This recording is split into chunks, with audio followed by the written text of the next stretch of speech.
მოგესალმებით მეგობრებო, დასრულდა UFC 323. რა თქმა უნდა, დამწუხრებულები ვართ, ჩვენ ფალავანი დამარცხდა, თუმცა ვფიქრობ, რომ ამ ხნის განმავლობაში, ამ წლების განმავლობაში ისე როგორც ქართული MMA განვითარდა,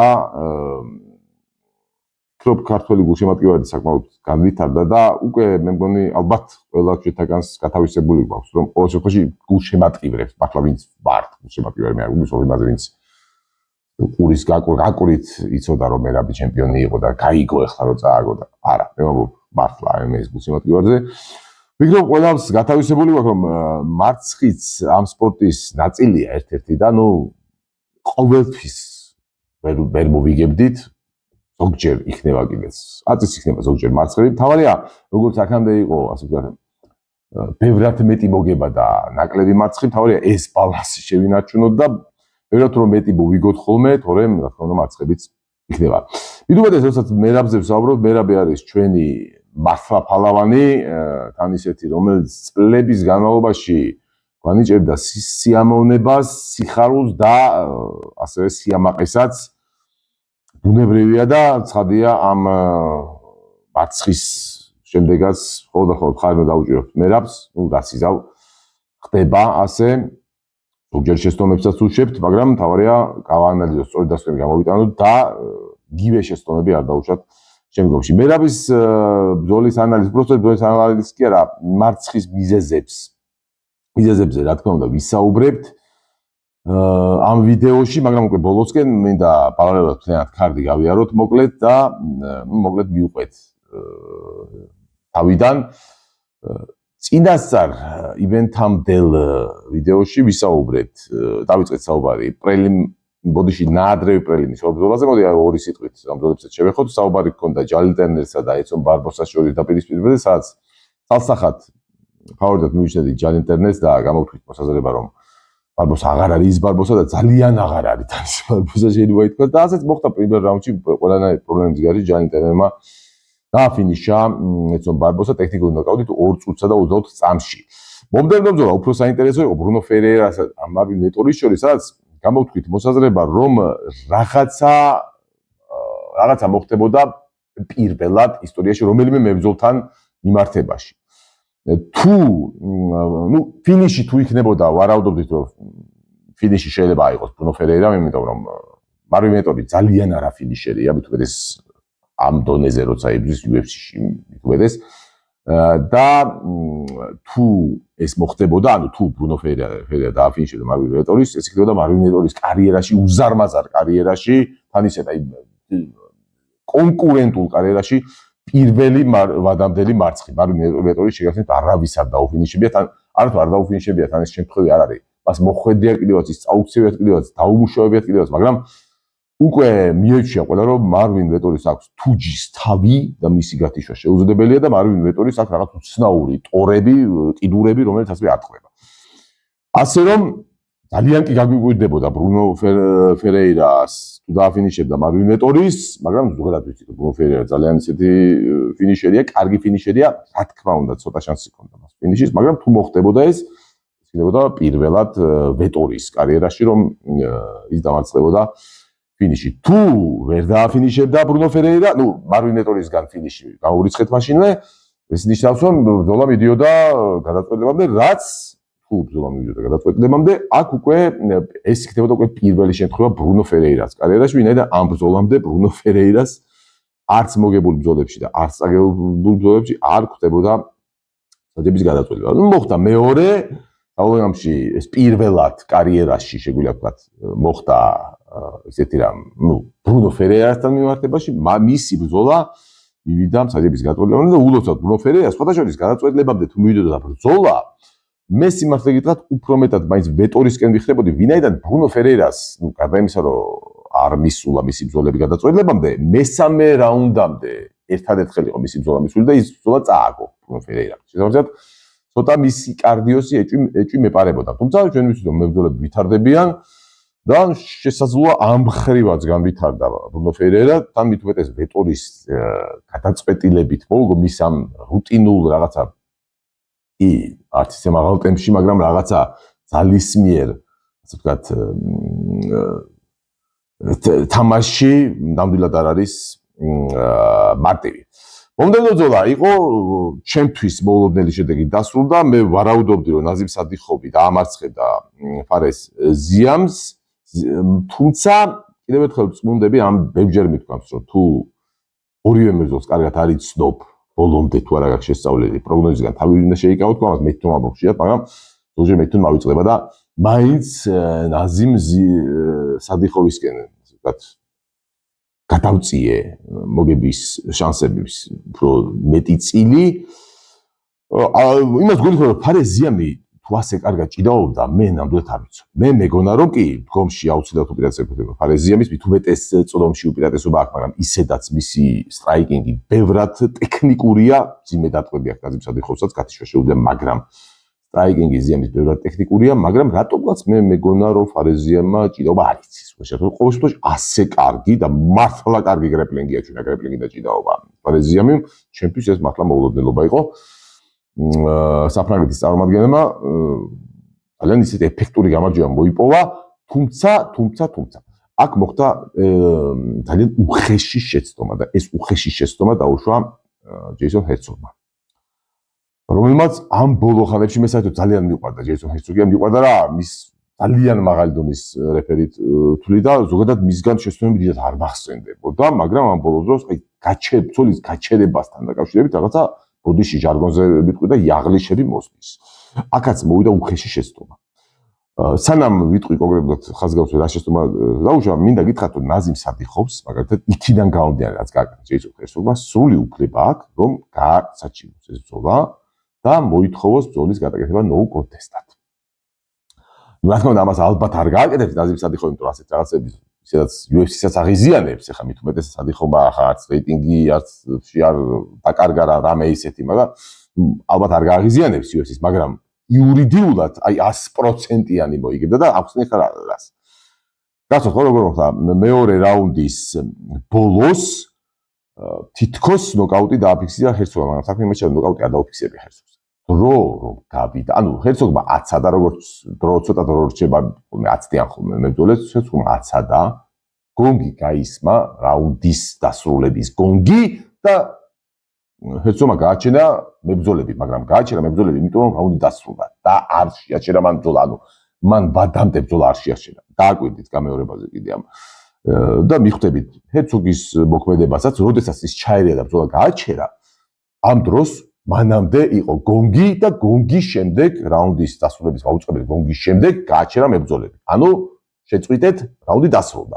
ამის შემდეგ შეხედა სადიხოვს და ხელები გააკნია ნოკაუტში. რაც პრინციპში სწორი იყო. ანუ სწორი იყო სამედიცინო თვალსაზრისით და რეალობიდან გამომდინარე. მაგრამ აქ დაიშვა ძალიან ესეთი ფორმალობის კუთხით ძალიან დიდი შეცდომა. ანუ გულისხმობ რას? ფაქტიურად რა გამოვიდა რომ ბრძოლის ცდილობაში არ შეაჩერა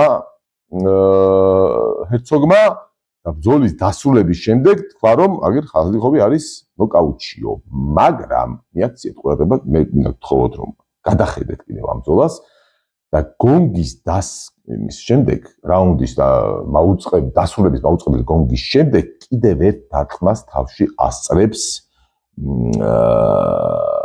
აკერას ფარეს ზიამი. რაც აძლევს სრულ უფლებას აძლევს ნაზიმ სადიხოვს, რომ მან გააპროტესტოს და თქვას, რომ მისი ნოკაუტი შედგა რაუნდის დასრულების შემდეგ შესაბამისად არალეგალური დარტყმის გამო. კიდევ ერთხელ რეალურად მართლა ნოკაუტი იყო, მაგრამ იქიდან გამომდინარე, მაგრამ რა უნდა ეკეთა ჰერცოგს აუცილებლად გაიჩერებინა მანამდე. სანამ გონგი იქნებოდა, იმიტომ რომ იქ არაფერი არ შეცვლილა, სხვა შორის მართლა იმ ბოლო დარტყმის შემდეგ კი არ გაითიშა ის სადიხოვი, მანამდე იყო ნოკაუტში, ის უკვე ტექნიკური ნოკაუტი იყო. და ამიტომ იქ უნდა გაეჩერებინა, იქ თუ დააფიქსირებდა ჰერცოგი ნოკაუტს, მაშინ უკვე ყველაფერი იქნება წესრიგში. მაგრამ ახლა გამოვიდა რამე, კიდევ ერთხელ ვამბობ, ეს შეიძლება ერთი შეხედვით სან მანამდე თითქოს არაფერი ისეთი არ ქნა. ბრძოლის შემდეგ შეხედა და კი ნოკაუტში, მაგრამ აქ მთელი პრობლემა ის არის, რომ ბრძოლის შემდეგ ერთი დარტყმა მოხდა სადიხოვს და სადიხოვს სრული უფლება აქვს თქვას, რომ მე თვითონ ნახეთ ლოგიკურია. მე თუ ბოლო დარტყმამდე არ ვიყავი, ბოლო დარტყმამდე თუ ვიყავი, აი ეს რომელიც კონგის მერე იყო, თუ ვიყავი გათიშული, მაშინ მანამდე რატო არ გააჩერეს. და თუ ბრძოლის მერე და მათ შორის ბრძოლის მერე რაც ერთი დარტყმა მივიღე, არალეგალური, მაგის შემდეგ შემხედა რეფერიმ და დახარო ნოკაუტში ვარ. რა გარანტია, აი, მე ნუ მიჯერებ, მაგრამ რეფერის რა გარანტია აქვს, რომ ეს ნოკაუტი არის შედგა ბოლო დარტყმის შემდეგ. და რაც საიდან არის დარტყმებული რეფერი, რომ ეს იყო დაუშვათ ბოლოს წინა დარტყმის შედეგად ეს ნოკაუტი, რომელიც დაუშვათ გონგამდე მოხდა. ხვდებით რას ვარ, მე მგონი კარგად ახსენე. ანუ ფორმალურად, იურიდიულად ყველანაირად ნაზიმ სადიხოს შეუძლია გააპროტესტოს ეს ბრძოლა და ვფიქრობ ყველა ვარიანტში თუ გააპროტესტებს, რა თქმა უნდა, მას წესით და რიგით თუ კანონი კანონობს, უნდა დაუკმაყოფილოს. ხალხს რომ ალბათ ნაზიმ სადიხოვი ალბათ არ გააპროტესტებს, ვინაიდან ეს გააღიზიანებს ალბათ UFC-ს და ვფიქრობ მოერიდება ამის კეთებას ნაზიმ სადიხოვი. ნუ ეს უბრალოდ შევეხე იმას, რომ საკუთარ ძალიან ისეთი მძიმე ივენთი იყო მარტო ჩვენთვის არა, იმიტომ არა რომ მე რაბა წაგო ზოგადად ამას კიდე გავაგრძელებ. ძალიან ბევრი ლაფსუსი მოხდა, ლაფსუსი როგორც შეცდომა დაუშვათ იგივე საჯისმიერ კიდე შევეხეთ, იყო კიდე სხვა შეცდომები. ასევე რაღაცა ისეთი ბუნებრივი ლაფსუსები ხო, თუნდაც აი მაგალითად იგივე პანტოჟას ბრძოლაზეც მივალთ ხო იქ რაღაცა ასაული მოხდა, თან ამ ეს არ იყო უბრალოდ ბრძოლა, ეს საჩემპიონო ბრძოლა. საბოლოო ჯამში ბავშვი გახდა ჩემპიონი, ბავშვი მე შეურაცხყოფს კი არ ვაყენებ ვონს, მაგრამ აი ბრძოლა თან დაწყება, ბრძოლამდე ხო ვერ ხედავდი ვონს პანტოჟას დამარცხება და ბრძოლის დროს უფრო ვერ ხედავდი, იმიტომ რომ დგომშიც პანტოჟა წინ მიდიოდა უკეთესი იყო შედაიწყო. თუმცა დავანებოთ, მივალთ მაგ ბრძოლამდე. მოკლედ არაფერი ისეთი არაფერი არ რეალურად მართლა რეალურად ობიექტურად მართლა ზიანმა მოიგო, მაგრამ ისეთი შეცდომა დაუშვა ჯეისონ ჰერცოგმა, რომ ფაქტობრივად საფუძველი მისცა ნაზიმ სადიხოს, რომ მან მოითხოვს ნო კონტესტი. და ვიცი, შეიძლება არ დამეთანხმოთ, მაგრამ წესების მიხედვით კიდევ ერთხელ მე ნამდვილად რეალურად მე ვფიქრობ, რომ მანამდე იყო ნოკაუტში სადიხოვი, თუმცა ფაქტია, რომ მანამდე არ გააჩერა რეფერიმ და გააჩერა მაშინ, როცა სადიხოს უკვე მიღებული ჰქონდა არალეგალური დარტყმაც, ანუ კონგის შემდეგ დარტყმა არის არალეგალური. თუ კონგის შემდეგ დარტყმა ისჭავს ბრძოლას, ეს უნდა იყოს ნო კონტექსტი. და ოფიციალურად გააჩერა ნოკაუტი, რომ დააფიქსირა ჯეისონ ჰერცოგმა, უკვე მიღებული ჰქონდა არალეგალური დარტყმა კონგის შემდეგ დარტყმა იმას, რა ქვია, სადიხოს. თუმცა დავანებოთ თავი, ბევრი ვისაუბრეთ ისედაც. თუმცა მესი ბარბერზე და კარინ სილვაზე წინასწარ არ გვისაუბრია, რატომაც საერთოდ შევეხეთ ამ ბრძოლას. ნუ პრინციპში დიდად ალბათ არაფერი დაშავდა, რომ არ ვისაუბრეთ. ამიტომ ბრძოლის შემდეგაც აღარ ვიტყვით. კრის დანკანი ტერენს მაკინი ეს ბრძოლა ზუსტად როგორც დავანოცეთ, ეს გამორიცხული ნულის შანსი მივეცით ამ ბრძოლას, რომ მისულიყო საჯარო გაწყვეტილებამდე უმეტესწილად 70% მახსოვს, სწორად მახსოვს ასე პრინციპები, 70% ბრძოლა დასრულდება პირველ რაუნდში, ნუ 30% მეორე რაუნდში იყო. ნუ 70%-მა გამოიწვია პირველივე რაუნდში სასწაული გაცვლები ვიხილეთ, სასწაული დარტყმები ვიხილეთ, ნოკდაუნები ყველაფერი და საით მოხდებოდა მოკლედ ფინიში კაცმა ეცოდა ბოლომდე რა და ნუ ისე მოხდა რომ საბოლოო ჯამში შოტლანდიელმა გაიმარჯვა კრის დანკანი გამარჯვებული წინვალე ნახევარი რაუნდი ვიხილეთ ზუსტად ნახევარზეა სპორტაშორის ოფიციალური დროით ბრძოლა შეჩერდა 2 წუთსა და 30 წამში ანუ 2 წუთსა და 30 წამში ანუ ზუსტად რაუნდის შუა წელში მომდევნო ბრძოლა მანუელ ტორესი გრან დოუსონი ეს მართლა მეცინება გასავთ ხო აქ რა პროგნოზი გავაკეთე რომ პირველი 3 წუთი საერთოდ პროგნოზი არ უნდა გააკეთოთ მეთქი ამ ბრძოლაზე თქო და 3 წუთი თუ შესრულა თუ ტორესმა არ გათიშა დოუსონი თქო მაშინ უკვე გამარჯვებული იქნება დოუსონი თქო მაგრამ პირველი 3 წუთი არის დოუსონისთვის საშიში აი აქ შეიძლება ტორესმა ის გათიშოს და ვის დამიჯერა მე მგონი აცაგო პირველი 3 წუთი ვერ გაუცდა დოუსონმა რა მართ ახლაც მგონია რომ თუ პირველ 3 წუთში არ გადაო 3 ახლა შეიძლება ზუსტად 3 არა მაგრამ რაღაცა მოკლედ პირველ წუთებში თუ არ გათიშავდა მანუელ ტორესი მე მგონი ბოლო გრანდოუსონი ეს ჭიდაობას მოყვებოდა შეიძლება სადღაც უკვე წააქცევა პირველივე წაქცევის შემდეგ ჩემი აზრით უკვე მანუელ ტორესის შანსები ძალიან მცირდებოდა ნუ ეს ჭის გრანდოუსონს ძალიან ცუდად იწყებს ცუდად თან როგორ იწყებს თითქოს ფორმაში არ შეიძლება ტაიმინგი არ უარდა აი ტაიმინგი აი შესვლის მომენტს ვერ არჩევს აი და გახურდეს და მერე იცოცხლე მესამე მარცხი კარიერაში გრანდოუსონს და მესამე მარცხის პირველ 3 წუთში სასწაული ასე დასრულდა პრელიმ კარდი და მივედით თავარ კარდზე. პირველი ბრძოლა ამაზე ვისაუბრეთ. სხვადასხვა იან ბლახოვიჩი, ბოგდან გუსკოვი, სადაც ნუ მაშინაც ვიდა ახალს გამეორებ რომ ახლოსაც ვენია ბოგდან გუსკოვი ხარისხით იან ბლახოვიჩთან, როგორც მებრძოლთან. თუმცა იან ბლახოვიჩზე ერთადერთი შეგახსენებთ, რა ვთქვი, რომ 42 წლისაა და 40 რო გადაცილდებიან, იქ ნებისმიერ ახალ ბრძოლაში შეიძლება აღმოჩნდეს, რომ მებრძოლი ძალიან მოთხოვდა.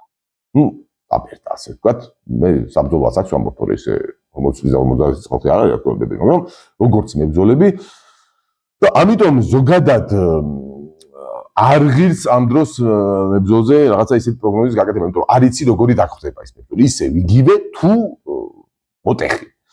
იცით რა შეიძლება ამ ბლახოვიჩზე ითქვას, იგივე მთლად არ არის, მაგრამ მოტეხილსაც ვერ ძალიან კონკურენტულია ბლახოვიჩი და მე ვფიქრობ ბლახოვიჩმა მოიგო. ახლა სხვა შორის ბრძოლის დროს მეც და მინდიამაც ვთქვით, რომ მეორე რაუნდი ალბათ 10-8 რაუნდია თქო და ამ შემთხვევაში ფრე გამოდის, რომ პირველის ბლახოვიჩმა მოიგო ბოლოს და მეორე რაუნდი თუ ფრე მეორე რაუნდი თუ 10-8 წააგო ბლახოვიჩმა, მაშინ ფრე გამოდის. მაგრამ შემდეგ უკვე ვისაუბრეთ სხვა შორის მინდიასთანაც, ჩემი აზრით შევცდით, არ იყო მეორე რაუნდი 10-8. იცით რატომ არ იყო? 10-8 რაუნდები არის ძალიან არა, სრულად 10-8 რაუნდები არის ბრძოლები, სადაც პირწმინდა, ანუ არაფერს არ აკეთებს წაგებული რა რომელიცაც შეფასდა ის მებრძოლი არის 0 შეტევაში ყოველ შემთხვევაში უბრალოდ აფინიშდება და ასე ბლახოვიჩი არ იყო ერთი რაუნდი დაიწყო ბლახოვიჩმა კარგად სანამ წაიქცეოდა მანამდე ბლახოვიჩი ჯობდა ნუ დიდი ხანი არ იყო ერთი წუთი იყო შეიძლება ნაკლები მაგრამ მაინც მას შემდეგ რაც ბლახოვიჩი აღმოჩნდა ზურგზე და ზემოდან იყო გუსკოვი და ნამდვილად იქ აზიანებდა და აზიანებდა და ნუ პირწმინდად მოიგო ის რაუნდი ამას წყალი არ გავა მაგრამ ქვემოდან ბლახოვიჩი მაინც უტყავდა რამოდენიმე დარტყმა არც ისე ცოტა მაინც ქვემოდან ის ხამერფისტები და თავში უტყა თუ ამდენი წინააღმდეგობა მაინც გაგიწია მებრძოლად თუნდაც ეხლა საუბარი არ არის აუცილებელი რომ დიდი უპირატესობა იყოს 10-8 დიდი უპირატესობა 10-8 10-8 არის ძალიან ცალკარა რაუნდი სადაც მეორე მხარე საერთოდ საფრთხეს ვერ უქმნის მას გამარჯვებულ რაუნდის მოგებულს ასეთი რაუნდი ნამდვილად არ იყო. შესაბამისად ეს რაუნდი კი დამაჯერებლად წაიღო გუსკოვმა, მაგრამ ჩემი აზრით შეფასებული იყო მაინც 10-9 და ამ შემთხვევაში ბრძოლას იგებდა იან ბლახოვიჩი. მოკლედ ასია თუ ისეა მე ვფიქრობ, რომ ნუ დიდი უპირატესობით არა, მაგრამ ეს ბრძოლა მაინც ბლახოვიჩმა მოიგო და ვფიქრობ, რომ არასწორი გადაწყვეტილება მიიღეს, ანუ ესეც მეორე შეცდომა მსაჯებისგან შეიძლება ითქვას. და გადავედით მომდევნო ბრძოლაზე პეიტონ ტალბოტი ჰენრის ეხუდა აქ როგორც ვარაუდობდით ისე მოხდა ყველაფერი ნუ აშკარად გატეხილია ჰენრი ეხუდა რომელიც სხვათა შორის ნუ იმ ვიდეოში თქვი რომ სავარაუდოდ მე რა მაგატეხა თქო და ახალ ასე ვფიქრობ მე ნაბისმიერ გაფუშტა პრინციპში ჰენრის ეხუდა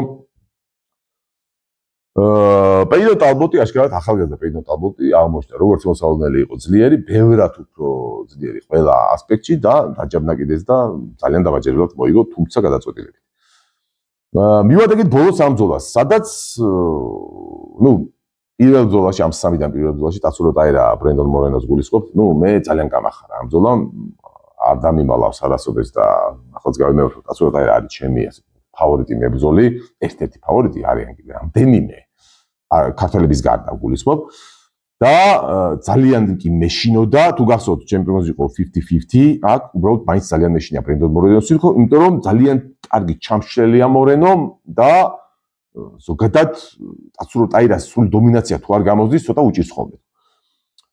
პირველ რაუნდში ასე მოხდა სხვათა შორის, ნახეთ როგორი კონჩეტევაზე, როგორ დაიჭირა სამკუთხედში ბრენდონ მორენომ და კარგა გვარიანად ანერვიულა ტაცურო ტაირას გულშემატკივრები ჩემი ჩათვლით.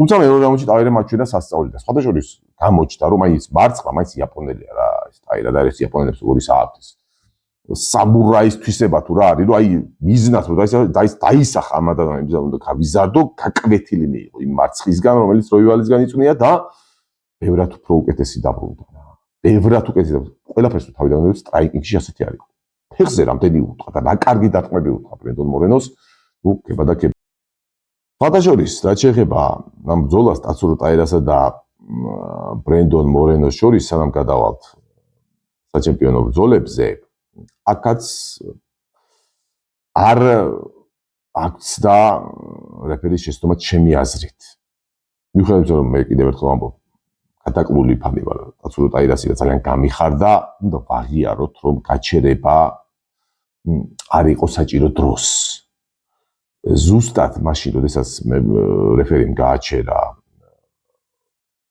ტაცურო ტაირასი ბრძოლა როდესაც გააჩერა თუ მიაქცევთ ყურადღებას გაჩერებამდე ბრენდონ მონრო იცლის ასე ვთქვათ გვერდს, ცოტა გვერდულად ტრიალდება.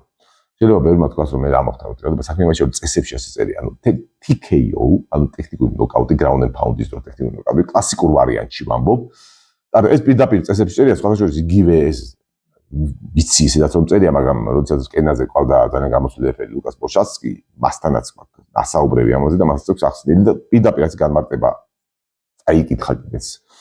როდესაც მებრძოლებს უხსნიდა ასე ვთქვათ წესებს, რომ თუ მებრძოლი, რომელიც ის არის, იღებს დარტყმებს, უპასუხოდ იღებს დარტყმებს, არის ყრუდაცვაში, თუნდაც ესე იყოს, თუნდაც თავში არ ხდებოდეს ხელები და ხელებში ხდებოდეს ბლოკში, თუ ის ყრუდაცვაშია და არის გაუმძლევრად პოზიციასაც ვერ იცვლის, ამ შემთხვევაში ბრძოლა ჯერ აფრთხილებს რეფერი, რომ დაიცავითავი, თუ ისევ მოძრაოდ და პასიურად არის რეფერი და უბრალოდ ხელები აქვს აფარებული, ბრძოლა ჩერდება. მაგრამ თუ მებრძოლი თუნდაც არა დამაზიანებლად და ესეც სუსტად პასუხობს და ძალიან მნიშვნელოვანია თუ მებრძოლი იცვლის მდგომარეობას ოდნავ მაინც ამ შემთხვევაში რეფერიმ ბრძოლა არ უნდა გააჩეროს და ზუსტად გაჩერების წინ თუ მიაქცევს პროდუქტს პანტოჟა ცოტა გვერდულად ტრიალდება. ნუ ახლა რა თქმა უნდა ეს არ ნიშნავს რომ მე მით უმეტეს ახლა ტაირას ფანი ვარ ფიქრობ რომ იქ არაფერი შეიცვლებოდა და მაინც დააფინიშებდა ტაირა, მაგრამ წესია. წესია და ბრენდონ მონროს სრული უფლება აქვს რომ ამაზე პრეტენზია გამოთქვას. ახლა ეს არ არის შემთხვევა და რომც გაასაჭიროს არ ამგონია დაუკმაყოფილო და არც არის ალბათ ასეთ შემთხვევებზეც ახლა ითქვეს მაინც ადაოიყო კი მე არ ვამბობ რომ აბსოლუტურად შეიძლება ის გადატრიალება დაუჭერთ რეფერისთვის არ იყოს საჭირო და ის გადატრიალება არ ჩათვალა საერთოდ მოძრაობა, იმიტომ რომ ნახევარბონი იყო, ახლა თლათის კი არ შეუძლია ვერდი და ასე კი 180 გრაუსით კი არ შემოტრიალდა, მაგრამ ცოტა გაინძდა.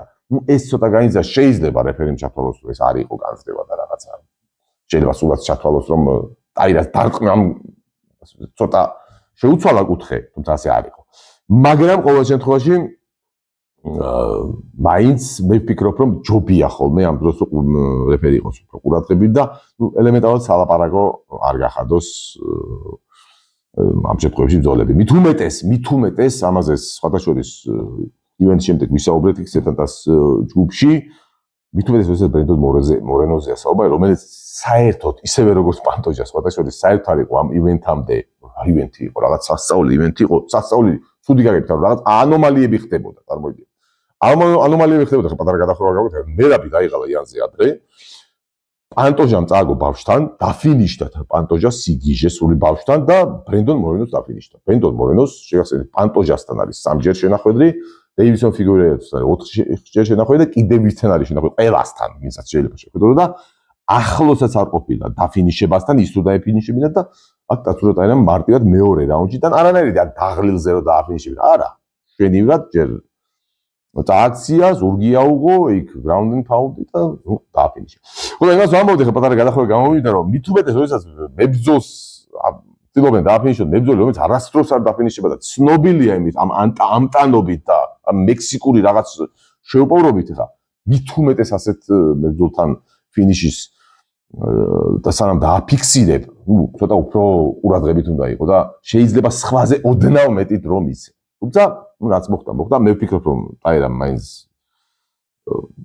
დამსახურებულად გაიმარჯვა ყოველ შემთხვევაში მე კიდევ ერთხელ ცოტა მიგეძვებულიც ვარ და გადავედით საჩემპიონო ბრძოლებზე ალესანდრო პანტოჟა ჯოშუა ამ ბრძოლას შევეხე, ახაც რაღაც ფანტასტიკა მოხდა.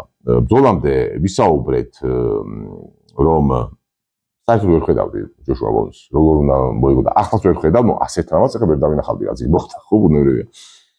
მით უმეტეს რომ ბრძოლა დაიწყო კიდევ უფრო დამაჯერებლად. პანტოჟამ ანუ ჩვენ ვიცით სავარაუდოდ პანტოჟას სადღაც გადაიყვანს ბონს მიწაზე და იქ დააფინიშებს და მიწაზე გადაყვანამდე ხა დიდი ხანი არ იყო ბრძოლა 26 წამზე დასრულდა ოფიციალურად დროით, მაგრამ ის 20-25 წამიც ფეხზე სამ პანტოჟა წავიდა წინ გაუტარა ძალიან კარგი დარტყმები და იქაც ჯობდა.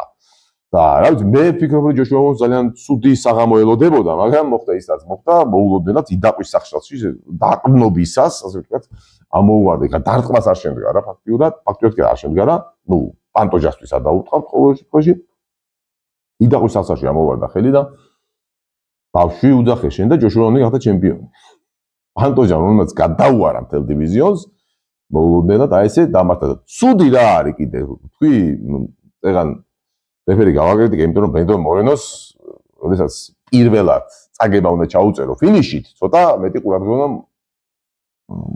მეტი დაკვირვება საჭირო თქო და აკაც იგივე შემთხვევა წარმოგიდგენთ ალესანდრო პანტოჟას საერთოდ არ ქონდა მარცხი კარიერაში არ ქონდა მარცხი ვადამდელი მარცხი კარიერაში და აი ამ უბედური შემთხვევით შეიძლება დავარქუნდეთ ეს არ იყო ბრძოლის შედეგად ხა როდესაც ადამიანს ხა იგივე ასპინალს რაც მოვიდა გასაგებია ხო ფეხს ურტყავს და ნუ მორტყმისას ან ჩეკის ბრალი ან მეტოქის ლოგის რაღაცა კიდე იქაც უიღბლობა მაგრამ კიდე რაღაცა გასაგებია მაინც ბრძოლისას აქ ფაქტიურად ისეთ სიტუაციაში აბოვარდა იდაყვიდან ხელი რომ ნუ არ ვიცი ხო და აი ამ უბედური შემთხვევის გამო პანტოჟას გაუფუჭდა ეს დაუფინიშებელი ადამიანის რეკორდი. ანუ პირველი, იმიტომ რომ ასე შემთხვევაში ვიცით რომ იწერება TKO. ანუ ტექნიკური ნოკაუტი. გინდა ახდეს პანტოჟა გინდა დახდეს, მაგრამ მას უკვე აქ მარცხი ტექნიკური ნოკაუტი. ხო, ნუ მოკლედ და ბოლო ბრძოლაში აქ სხვათა შორის იმედი მქონდა რომ დაულაპარაკეთ კიდეს იმ კოლეგებს რომ ნუ რაღაც კარგი არ არის გაუთვალისწინებელი სიგიჟეები მოხდა იმიტომ რომ ამდენი სიგიჟე არ მოხდება თქო და აქ მაინც ყველაფერი ლოგიკურად დასრულდება თქო ბოლო ბრძოლას გულისხმობდი მაგრამ თურმე კაცი ბჯობდა და ღმერთი იცინოდაო მერაბდვალიშვილმა იწვნია მარცხი ამაზე ვისაუბრე ეს მარცხი ამ სპორტის შემადგენელი ნაწილია იცით რა მოდი გავიაროთ უკვე მიზეზებზე ნუ ერთი მიზეზი რაც სავარაუდოდ მართლა იყო მიზეზი ეს არის რომ გამოფიტვა და ასე ვთქვათ ზედმეტად ინტენსიური საუბარია იმაზე რომ მეოთხე ბრძოლა 100 წამად არ უნდა მიეღო, არ უნდა გაკიდებოდა იმ რეკორდს რომ წელიწადში 4 დაცვის. ვიცი რა, კი, არ უნდა გაკიდებოდა, მაგრამ მეორე მხრივ ისე მერაბდვალიშვილი უკვე ვიცით ხო როგორია. მერაბდვალიშვილი არის აი ასეთი. თავზე ხელაღებული, ცოტა თავქარიანი და ძალიან რისკიანი. გასაგებ, მაგრამ რისკიან ხალხს ეს რაღაცა ემართება ხოლმე. კი, კარგი იყო, ეს არ მოხდა, ეს არ გაიკეთებინა, მაგრამ მეორე მხრივ ასეთ რისკებზე რო არ მიდიოდეს მერაბდვალიშვილი, შეიძლება ჩემპიონი ვერ გახდარიყო. ასეთია მერაბდვალიშვილი და ასეთი მერაბდვალიშვილი გახდა ჩემპიონი. ჩვენ თვისებებს და მოკლედ ჩვენ შედეგებს გადაპირობებენ თვისებები. თვისებები არა მხოლოდ ის რაც სხვებს მოწონს. მათ შორის ის თვისებები რაც სხვებს არ მოწონს. ასე რომ კი, ხშირად არ მოგწონს რა ის რაღაც წყალში ხდება თავი ყინულში თუ რაღაცებს ვაკეთებს ისეც, მაგრამ ნუ ეს არის მერაბდვალიშვილი და აი ეს მერაბდვალიშვილია ძლიერი და ეს მერაბდვალიშვილი გახდა ჩემპიონი. იდეალური არავინ არ არის და ყველას მოსაწონს ვერავინ ვერ გააკეთებს. და თუ გააკეთებს, იქნება დამარცხებული აუცილებლად. თუ შენ ცდილობ რომ ყველას მოაწონო თავი, მე ვფიქრობ რომ აუცილებლად დამარცხები. რომ ასეთი რაღაც არ არსებობს, სამყარო არ არსებობს ხოლმე. ხო, არის ფიქრობთ რომ მე რაღაცა ვამართლებ რა, ვამართლებ, იმიტომ რომ მერაბმა გადაწყვიტა ეს ასეთი რისკიან გადაწყვეტილებას მერაბი იღებდა, ადრეც არ მოგწონებია ჩვენ მერაბის გადაწყვეტილება, რაღაც გადაწყვეტილებები, მაგრამ ვიდა ხო ეს კაცი გახდა ჩემპიონი, გახდა ნომინალური ჩემპიონი. ამიტომ მის ამ გადაწყვეტილებასაც პატრიონობ ცეთ. არ მომფრო მოგწონდეს და ამართლებს ამ გადაწყვეტილებას შეიძლება არ ვამართლებ მეც სიმართლე გითხრათ მერჩი უნდა გაკიდებოდა უფრო ზოგადად დაცვების რეკორდს და სტრიქს ან სერიას და ნუ ნაკლებად მნიშვნელოვანი მიმაჩნდა მაგალითად წელიწადში 4 დაცვის სერია ხო ხდები ის უფრო მნიშვნელოვნად მიმაჩნდა და ჩემი ასარჩევი რო ყოფილიყო იმას ავირჩევდი მაგრამ ნუ ამ კაცმა ისე აირჩია და ნუ ჩვენ უბრალოდ არ უნდა დაგვეჭერა დაუჭირეთ კიდეც ხა რა თქმა უნდა მაგრამ არის მეორე რამ რაც და მეორე ვიღაც ვის ჩემი აზრით გასაკრიტიკებელია. ნუ ყოველ შემთხვევაში მე ვაკრიტიკებ. თუ გახსოვთ ჩემს წინა ვიდეოებში, ბევრად ადრინდელ ვიდეოებში, აი განსაკუთრებით კორი სენთგენთან ბრძოლის დრო, კორი სენთგენთან თუ შონომალისთან მეორე ბრძოლის არ მახსოვს, მე გავაკრიტიკე ჯონ ვუდი და გამოვთქვი შიში, რომ მეჩვენება, რომ ჯონ ვუდი ცვლის მერაბის სტილს მეთქი. და ეს ძალიან არ მომწონს თუ ამას ვიმეორებ წინა ვიდეოებში უბრალოდ არ მახსოვს უბრალოდ რომელი ვიდეო შეიძლება ორივე ალბათ შეიძლება ორივე გამ ნუ ხშირად ამბობ ამას არა ხა ვიდეოში YouTube-ზე შეიძლება ხშირად არ ვითქოს მაგრამ ზოგადად სხვა პლატფორმებზე თუ პირად საუბრებში ხშირად ამბობ ამას რომ არ მომწონს ჯონ ვუდის მიდგომა მერაბ დვალიშვილის აი სტილთან დაკავშირებით კი ამბობ სხვადასხვა ეს მარტო მე არ ჯონ ვუდს ეს უთხრეს ადრე რომ ასაჭიროა მერაბისთვის ეს რაღაცები. თუნდაც ფინიშებზე, ნუ კარგია, გასაგებია რომ ფინიშები ვირჩევნია, ეს მირჩევნია, მაგრამ ჩემთვის თორე მერაბი იგებს და მერაბი რასაც აკეთებდა, ამან გახადა მერაბი ჩემპიონი. ფინიშებს არ გავხდია ჩემპიონი მერაბი. მერაბი გახადა აი იმ წაცი ადგეს აი ამან. და მეორე თემაა კიდე რა, გასაგებია რომ სტრაიკინგი კარგია, მე იმას კი არ ვამბობ, სტრაიკინგი არ გაუმჯობესებს, მაგრამ აქ გაუმჯობესება არ არის საუბარი. აქ პირველი ოპცია დღეს მე რაც ვიხილე, მერაბის ბრძოლაში იყო კრივი და სტრაიკინგი. ანუ პიოტრ იანს პირველი რაუნდიდან მერაბი დაუდგა დგომში კრივის დისტანციაზე, რა სწორედ არა ისე როგორც დაუჭათ იგივე ადრე იყო შორიდან მანგუსრობ ეძახდი რა, შორიდან შევარდნებით დიდ დისტანციიდან. სადაც ხელით ვერ მიწდება და სწრაფად ინტენსიურად შევარდნებით. არა ასე, არამედ ჩვეულებრივ სტრაიკინგში და კლასიკურ მებრძოლად გადაიქცა, აი რა დღეს მოდაში რაც არის, იმ მებრძოლად გადაიქცა პარიზში. ნუ შეიძლება ვინმე თქვას რომ ეს არ არის ჯონ ვუდის ბალე, უბრალოდ მე თუ გახსოვთ სენთეგენთან თუ შენომალთან არ ვიცი, იმიტომ ჩავიხი ჯონ ვუდზე რომ რაღაცა კუთხიდან ისეთ რაღაც უკარნახა, კონტროლზე აკეთებინებდა აქცენტს, რომ იქაც აი გარამომეწოდა რა, ჩემი აზრით ტრანსფორმაცია მერაბის არ არის სწორი. მერაბი უნდა დაჭის ისევ ისეთი. და ეს სხვათა შორის მარტო ჩემი აზრი არ არის რა. შემთხვევით არ არის, ვიღაც გასვოთ ალბათ ეთერში, ვიღაც კორეელი და ჩინელი მებრძოლები, ვინ გინდა გახდე კორეელი ხაბიბი თუ ვისაუბრო, არ მინდა კორეელი ხაბიბი გავხდე, მინდა კორეელი მერაბი გავხდეო. ასეთი მერაბი მოწონს ყველას. გასაგებია ყველას, უბრალოდ ყველას არ მოწონს, მაგრამ ვისაც მოწონს, ასეთი მერაბი მოწონს. დაანებეთ რა მერაბსთან. იყოს რა ისეთი როგორიც არის. ნუ კი მესმის რომ შეიძლება თქვათ რომ ეს არ არის ჯონ ვუდის გადაწყვეტილება, ჯონ ვუდი უბრალოდ აკეთებს რაც უთხრა მერაბმა, შეიძლება ეს მერაბის გადაწყვეტილება იყოს, მაგრამ ნუ არ ვიცი, შეიძლება კი მერაბმა დაუჯერა ყველას რომ შიშინებენ ვაუ ფინიშები ესა სტრაიკინგი კრივი, მაგრამ ნუ იგივე გვერდზე რო ხარ და მთელი რო ხარ, რა ვიცი. შენი შეგიდი რომ რაღაც რო თვლი რომ არასწორ გადაწყვეტილებას იღებს, ხომ უთხრა უჩიო და აუხსნა ეს არ არის საჭირო. რა ვიცი, მე პირადად ის მერაბი უფრო სანახაობრივიც ის მერაბი უფრო იყო, ვიდრე დავუშვათ დღევანდელი მერაბი. და თან რა არის კი სტრაიკინგი ისევაც ხო ეცდა მერაბი, მაგრამ იდეალური რა იყო მერაბის შემთხვევაში. პირველ რაუნდებში მერაბი ჭიდაობით სიქას აცლიდა მეტოქეებს, მით უმეტეს სტრაიკერებს, მით უმეტეს. და შემდეგ უკვე ამ სიქაგაცის და მენტალურად დაზიანებას, რომელსაც პანიკური შიში ჰქონდათ მერაბის ტექდაუნების, უკვე დგომში სცემდა. ეს გასაგებია. აქ პირველი რაუნდიდან დაიწყო მერაბმა და რომ დაიყალა ეს არ არის, ჩემი აზრით აქ მარტო გამოფიტვა შეიძლება არ იყოს. მარტივ რაღაცას გეტყვი, მერაბი მართლა მანქანა არ არის, მერაბი არის ადამიანი. და მერაბი შეიძლება დაიხალოს. მერაბი არ იღლებოდა, იმიტომ რომ აკეთებდა იმას, რის გაკეთებასაც არის მიშვეული ბავშვობიდან. ტექდაუნების მიშველი ბავშვობიდან მერაბი ქართული ჭიდაობა და ქართული ჭიდაობა, მთლიანად ტექდაუნები, ეგ არანაირი რეპლინგი არ არსებობს სხვათა შორის გეტყვით, რასაც მისდევდა მერაბი და ქართული ჯუდოც მაშინ როცა დადიოდა მერაბი ჯუდოზე, ისიც იყო ფაქტიურად ჯუდოში გადასული ქართული ჭიდაობა, მხოლოდ გდებები. ნევაზა უკვე მერაბის შემდეგმა თაობამ აითვისა, კარგად რასაც ქვია, რაღაც დონეზე მერაბაც ცოტა ბუნებრივია ჯუდოში რო ვარჯიშობდა ნევაზა, მაგრამ იყო ჩვეულებრივი გდებების ოსტატი.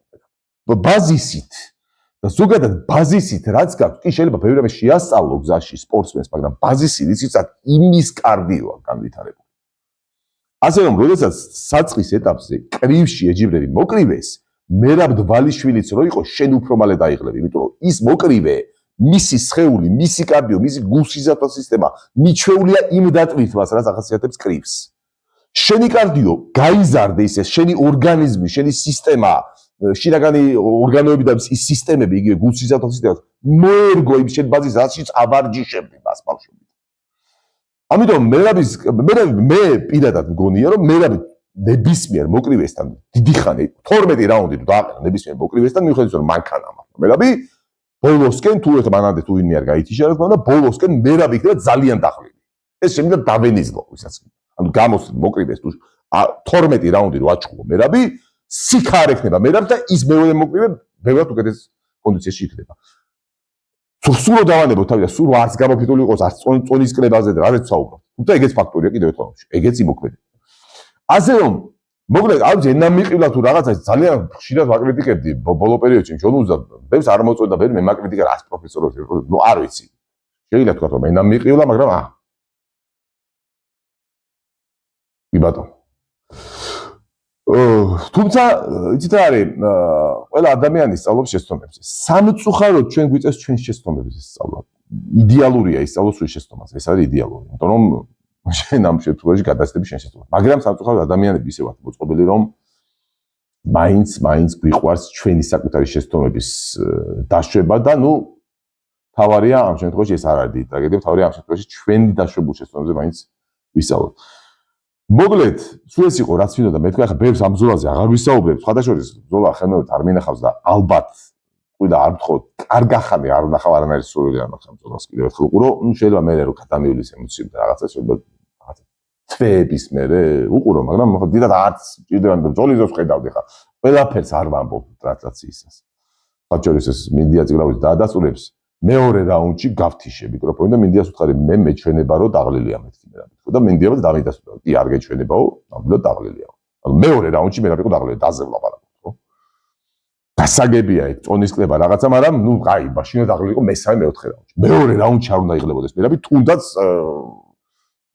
რაც არ უნდა წონის კლებებზე იყოს საუბარი მე რა დვალიშვილი არ უნდა იღლებოდეს მაგრამ დაიღლება იმიტომ რომ აკეთებდა იმას რაც არ არის მიჩვეული და იმასთან იმის წინააღმდეგ ვინც ამას მიჩვეულია იმის კეთებას რაც არ უნდა კარგი კარდიო ქონდეს მე რა დვალიშვილს მარათონში მორბენალთან რომ დააყენო და შეეჯიბრონ მარათონში პირობას გაძლევ და თუნდაც ნიზლავს დაგიდებ აუცილებლად სააგებს ყველა მარათონის მორბენალი მოუგებს მე რა დვალიშვილს მაგრამ აბა მივიდეს და ეჭიდაოს და ვინ უფრო მალე დაიღება ნახო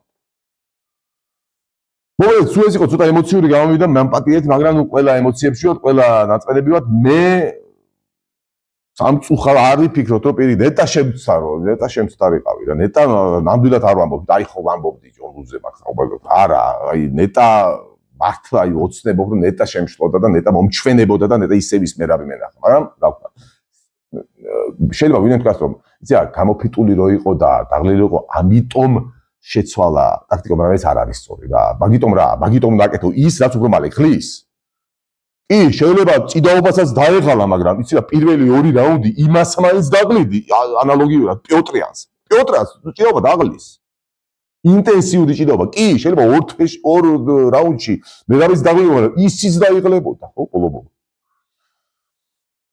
მოკლედ სულ ეს იყო ამაზე მეც აღარ ვილაპარაკებ მაგრამ ჩემი აზრით მიზეზი არის ორი ერთი ის რაც რომ ნუ კი ვერავის შეცდა და არ იყო ალბათ საჭირო გაკიდება ამ წელიწადში 4 დაცვას თუმცა ეს კიდევ ერთხელ მისი გადაწყვეტები ასეთ სარისკო გადაწყვეტილებას ვერავი იღებს ხოლმე და აქამდე მოქონდა შედეგი და ეს ერთი შეიძლება აპატიოთ შეიძლება უნდა ავაპატიოთ მაგრამ მე ვერ პატიებ რა უბრალოდ თან მარტო მე არ მithვალე ჯონუს ადრესს ხმაც უთხრეს მე წამიკითხავს ეს სადღაც ეუბნება რატო უცვლი ამ ადამიანს მე რაფს ისოდა ნუ ჯონუ და თქვა რომ მე კი არ უცვლიო მე ხვეწო და სხვა რაღაცებსაც ვამატებო მაგრამ აქ პატარა იმას ვიტყვი რა იცი რა გააჩნია რასული ადამიანი თუ თქვა დღეს კარგი მაგალითი მოიტანა ეს მე მეგონა ადამიანი თუ კარგად აკეთებს სუფრას ოღონდ ტკბილ სუფრებს და შენ ამ დროს მიდია ტკბილი არ გიყვარს და შენ იყვას ხინკალი რა და მოდი რა მოდი ხინკალი აურიე რო უთხრა შეიძლება საბოლოოში მიიღო ძალიან ცუდი შედეგი იმიტომ რომ სუფრა უკვე ის ტკბილი სუფრაც აღარ იქნება ის ხინკალი იქნება შერეული შინიდან ის ხინკალი შეიძლება ისე კარგად ვერ ასწავლო მაგრამ ეს როგორც აკეთებდა